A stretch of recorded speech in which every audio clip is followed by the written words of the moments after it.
Good morning and welcome to This Week. A This Week exclusive.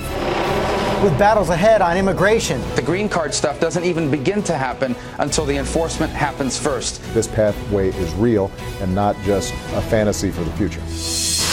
Guns. You missed that point completely. Senator, I think you missed it. Let there be order. And your money. We sit down with the man most responsible for passing the president's agenda, Senate Leader Harry Reid, the gatekeeper, only on This Week.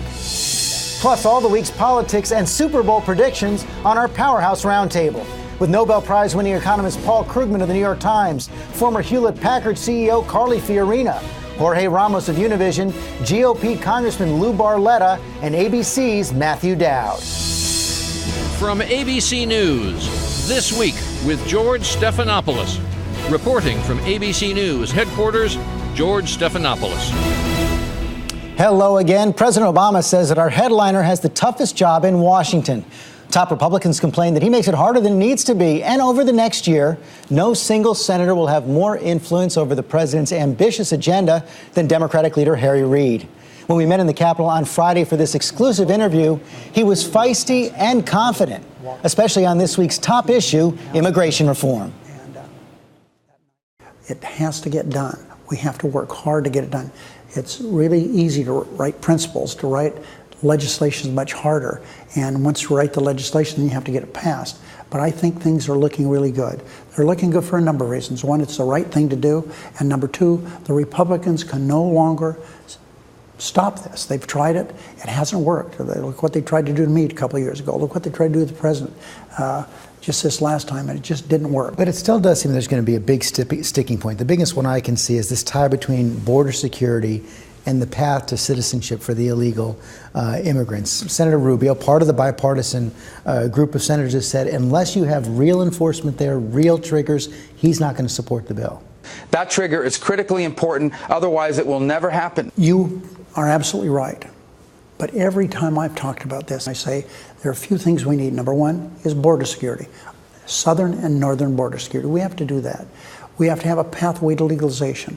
We have to make sure that the employer sanctions works. It hasn't worked in the past, and a few other things. But sure, we have to have security, but it's not going to.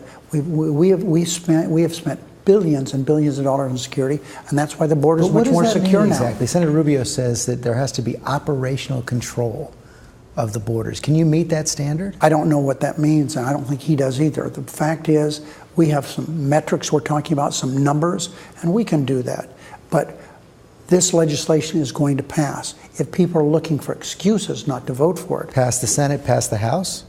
Well, it's certainly going to pass the Senate. And it would be a bad day for our country and a bad day for the Republican Party if they continued standing in the way of this. So the answer is yes. One of the other big issues, the president said he wants that gay and lesbians to be able to have a family preference. Senator McCain has said we shouldn't gum up the legislation with what he calls social issues. If we have gay folks in this country who have children or they come from some other place, they should be protected just like any other child. That's the position. The Republicans are saying that's too heavy a lift. If they're looking for an excuse not to support this legislation, this is another one. But the American people are past excuses. They want this legislation passed. There's a suspicion in the Republican Party that the president and Democrats are looking for an issue here that they'd rather have the political issue than a policy achievement. So they're going to lay out these principles and then not compromise at all. George, let's look at this with our brains, but also I think we need to look at it with our hearts. I mean, I have seen how things have changed in Nevada. When I was a boy there, we had very few Hispanics. Now, more than 40% of the children in a school district in Clark County, Las Vegas, Nevada, of 330,000 people, over 40% of them are Hispanic kids. I've seen the dreamers come to me and explain to me, we're Americans. We know no other country. My heart says we have to do this. You're also right at the center of the gun debate, which is also pulling on a lot of hearts in America as well. And so many, including the National Rifle Association President David Keene, are wondering where you stand right now on the issue of gun legislation. He's under incredible pressure right now, so where Harry Reid ends up, in this debate is anybody's guess. Well, I think that's good, but let me just give you a little background here. I had guns from the time I was a little boy. I don't hunt anymore, but I did. I've got lots of guns. I keep them for sentimental reasons. But I'm a police officer. Right over here is my badge. I was a police officer. I carried a gun. That's what I did. Put myself through law school. My dad killed himself, shot himself with a gun, committed suicide. So I know a lot about guns. And there are things that I think we need to do. I have said to Senator Leahy, I want a bill to come out of the Judiciary Committee. I want you to hold hearings. I want to go through the regular process. I want you to have a bill that allows us, when it's brought to the floor, to start offering amendments. If Dianne Feinstein, by the time it's through the Judiciary Committee, if she doesn't have her assault weapons, at least let her have an opportunity to offer this amendment. Will you vote for it? Well, I don't know. Frankly, and she knows I haven't read her amendment. I didn't vote for the assault weapons last time because it didn't make sense. But I'll take a look at it. I think that we need to take a look at federal trafficking. I think that everyone acknowledges we should do something with background checks. Universal background checks. Yeah, I think we need to increase that. I'm still a supporter of the Second Amendment, but you can do things like that. How about restrictions on high-capacity magazines for ammunition? I think that's something we definitely have to take a look at. Take a look or vote for? Well, let's see what it is. Let's see what it is. You know, I know that there are restrictions that people have had forever as to how many bullets you can have in a weapon. For example, if you want to hunt waterfowl, you have to plug that so you only shoot 3 times in a row. Sure, there are things we can do, and I'm happy to take a look at it. And on the assault weapons ban, you said the one you voted against didn't make any sense. And but there have been independent studies which showed that when that ban was in place, the number of crimes using military-style assault weapons went down, and when it expired, they went up. George, with what took place in Aurora, Colorado, where that man walked in and murdered lots of people, what happened in Newtown, yeah, they just always mess up that a little bit. To see those little babies on the ground, one little girl, 5 years old, shot more than 10 times. Of course, that breaks your heart, and I'm willing to take a look at it. You've been supported by the NRA in the past. You support the Second Amendment, as you said. But one of your colleagues, Senator Bill Nelson, has said that they've become extremists, that they're more representing gun manufacturers than the majority of gun owners. Do you agree with that? George, I've been supported by the NRA on occasion. I know Wayne LaPierre. He's always been extremely pleasant to me. We have a good relationship. So I am not here to demean the organization. But they are resisting almost everything you've talked about and we've talked about here, everything the president has called for. George, just because they resist it doesn't mean we can't do things. I mean, we have a lot of special interest groups that come and complain about things, and we don't listen to them. We'll listen to them and make the right decision. But will you commit to getting something done? Yes, I definitely want to do something with immigration for sure, and I want to get something done on guns. Then we've got the big issues. And George, but let's not limit this conversation to only guns. There are other issues very important in this issue. Mental health. I mean, gee whiz, we've got to do something on that. That's certainly the truth. Let's talk about another huge issue this year, the sequester across-the-board budget cut supposed to hit on March 1st. You talked to leading Republicans in the House like Paul Ryan, leading Republicans in the Senate like Tom Coburn. They say the sequester is going to hit. Are they right?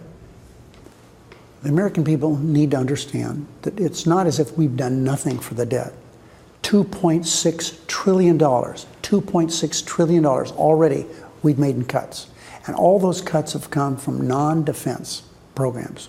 We need to keep our eye on the prize and continue doing something about spending. But I think that what we need to do is do some of the things that Mitt Romney talked about.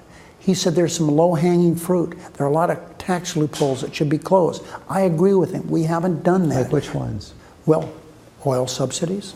We have issues dealing with shipping jobs overseas. Why don't we do fill some of these? But I think if my numbers are correct, if you do the oil and gas subsidies, I think that might save you something like $25 million over 10 years. It's going to extend the sequester by a couple months. It's more than that, George.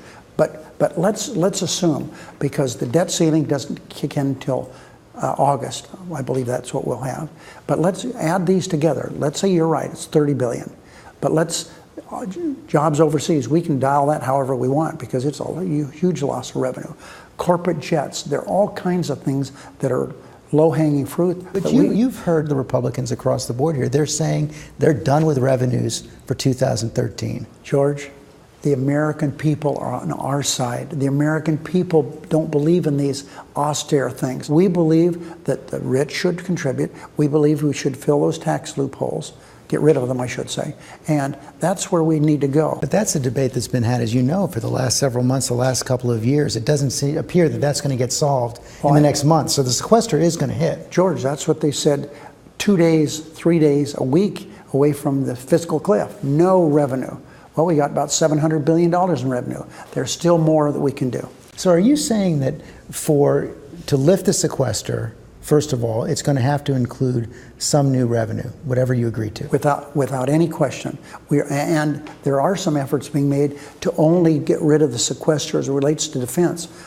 I repeat, $2.6 trillion already, all coming from non-defense. If we're going to have sequester, defense is going to have to do their share. So your position on lifting the sequester, on avoiding a government shutdown, on extending the debt limit beyond August is any one of those deals must include new revenues? And yes, the answer is definitely yes. And I've got a pretty good fan base for that, the American people, Republicans, Democrats, and independents. Hey, what do you say to the Republicans who say that you're part of the problem here? John Boehner, clearly you had words with him during the fiscal cliff negotiations. You called him a dictator. He said something I cannot repeat to you. And Senator McConnell, in the end of the fiscal cliff negotiations, seemed to go around you so he could work with Vice President Biden. Is there a breakdown here between you and the Republican leaders in Congress? Joe Biden came here and spoke to us this week. I had a good visit. I introduced him by saying, you know, sometimes there needs to be a good cop and bad cop. And I had a good time for a while being the bad cop. So it worked out well. Joe Biden did not talk to Mitch McConnell until he talked to me. It worked out great. So you're still the bad cop? No, I'm a good cop now. But I have a good relationship with Mitch McConnell.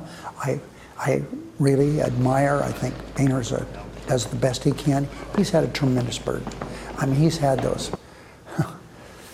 Tea Party folks, but even they recognize that they don't have the clout that they thought they had, and that's why we were able to get the debt ceiling extended. Chuck Hagel had a pretty rough ride at his confirmation hearings. Were you correct or incorrect? Yes or no? My reference to the surge being the most dangerous. Senator Hagel? We seem to lose some of the Republican support he may have had. Are you still confident after that performance that the Democrats will stand behind him and he'll get confirmed? Sure. This is a short interview we have. But if you interviewed me for 8 hours, like they interviewed him in the Senate this week, you and I would both flub up a little bit. That's probably true. So Chuck Hagel is a fine man. He was a good senator. I served with him. He's a Republican. That should be a plus. We need more, and I think he will be a outstanding, terrific Secretary of Defense. Some of your fellow Democrats seem concerned, though, by what they saw as a shaky performance. This was 8 hours. Give the guy a break. I thought he did pretty good. Your incoming chairman of the Senate Foreign Relations Committee, Senator Robert Menendez, the Ethics Committee is now reviewing his relationship with a major contributor out of Florida. It appears the FBI is investigating that relationship as well. Are you comfortable with him serving as chairman of the Senate Foreign Relations Committee as these investigations continue? He was a leader in the House. He's been a leader in the Senate. He's chairman of that committee. He'll do a wonderful job, and he's also an integral part of what we do with immigration reform. So I have the utmost confidence in him. As to the rest of the investigation, that'll have to be handled the way they're all handled around here, in depth. And the Ethics Committee, I read in the paper today, they're taking a look at it. So there's some relatively serious allegations here. Are you confident he did nothing wrong? Oh, I have confidence he did nothing wrong, but that's what investigations are all about. But you're fine with him serving while the investigation goes forward? He has been and will be a great member of that committee. Final question. How is this Congress going to be remembered? Well, we'll have to wait and see. It's really early. When it'll be remembered, we changed rules here in the Senate that are going to make the Senate a better place. And I think there's a better feeling that we can get some things done under what we call regular order. That is, stop the procedural gimmicks and to start legislating, voting on things we may not want to vote on. But that's what we're here for. Thanks for your time today.